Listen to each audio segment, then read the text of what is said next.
Assalamualaikum warahmatullahi wabarakatuh. Perkenalkan, nama saya Ardan, NIM 701-20054 dari kelas C. Jadi, di sini saya akan menjelaskan tentang biotransformasi, farmakokinetik, dan farmakodinamik dari salah satu obat, yaitu diazepam. Nah, teman-teman perlu ketahui bahwa diazepam termasuk dalam golongan benzodiazepin, di mana obat ini bekerja untuk meningkatkan aktivitas asam gamma aminobutirat atau GABA, yaitu senyawa kimia di otak yang bertugas menghambat kerja zat kimia penghantar sinyal saraf atau neurotransmitter di otak. Nah, adapun cara kerja dari obat ini yaitu akan menimbulkan efek tenang, relaks, dan kantuk sehingga bisa digunakan sebagai anti cemas atau anti ansietas, anti kejang atau anti konvulsan, dan pelemas otot atau muscle relaksan. Kemudian obat ini tidak boleh digunakan sembarangan dan harus sesuai dengan resep dari dokter. Adapun bentuk dari obat ini yaitu ada dalam bentuk tablet, sirup, enema, serta bentuk injeksi. Untuk dosisnya pada penggunaan orang dewasa yaitu 2-10 mg 2-4 kali sehari. Lansia untuk dosis awal 2-2,5 mg 1-2 kali sehari. Dokter akan meningkatkan dosis secara bertahap sesuai kondisi pasien. Anak-anak usia lebih dari 6 bulan, dosis awalnya itu 1-2,5 mg 3-4 kali dalam sehari.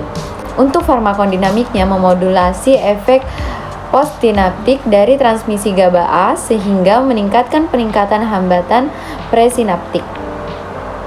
Bekerja pada bagian sistem limbik, talamus, dan hipotalamus untuk menimbulkan efek yang menenangkan. Farmakokinetik dari diazepam dibahas dari aspek absorpsi, distribusi, metabolisme, eliminasi. Diazepam dimetabolisme di hati, kemudian diekskresikan melalui urin. Konsentrasi puncak lebih cepat tercapai pada pemberian intravena dibandingkan dengan oral atau intramuskural pada dosis yang sama. Kemudian, yang pertama kita bahas tentang absorpsinya. Diazepam dapat diberikan melalui oral, rektal, dan parenteral secara injeksi intravena dan intramuskular. Setelah pemberian secara oral, lebih dari 90% diazepam akan diserap dengan cepat melalui gastrointestinal. Kemudian, waktu untuk mencapai konsentrasi plasma puncak adalah 1-1,5 jam pada pemberian oral, 10-30 menit pada pemberian rektal, dan kira-kira 1 menit pada pemberian intravena, serta 0,25-2 jam pada pemberian intramuskular. Selanjutnya masuk ke bagian distribusi. Nah, diazepam kepada berbagai jaringan diperkirakan memiliki waktu paruh 1 jam hingga mencapai lebih dari 3 jam. Volume distribusi diazepam adalah 1,1 liter per kilogram pada pemberian oral, 1,2 liter per kilogram pada pemberian intravena, dan 1 liter per kilogram pada pemberian rektal. Selanjutnya, metabolisme. Oksidasi dari diazepam dimediasi oleh sitokrom P450. N-demetilasi dari diazepam dilakukan oleh CYP3A4 dan CYP2C19. Kemudian membentuk metabolit aktif N-desmetildiazepam. Zat ini lalu dihidroksilasi oleh CYP3A4 menjadi metabolit aktif temazepam.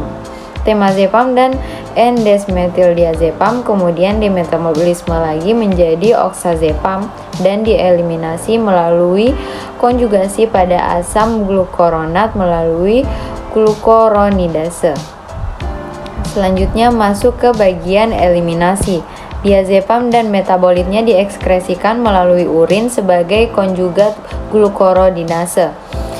Ada pula interaksi obat dalam obat diazepam ini yaitu dengan obat lain yang terjadi akibat manipulasi pada sitokrom P450 dengan menginhibisi maupun menginduksi metabolisme.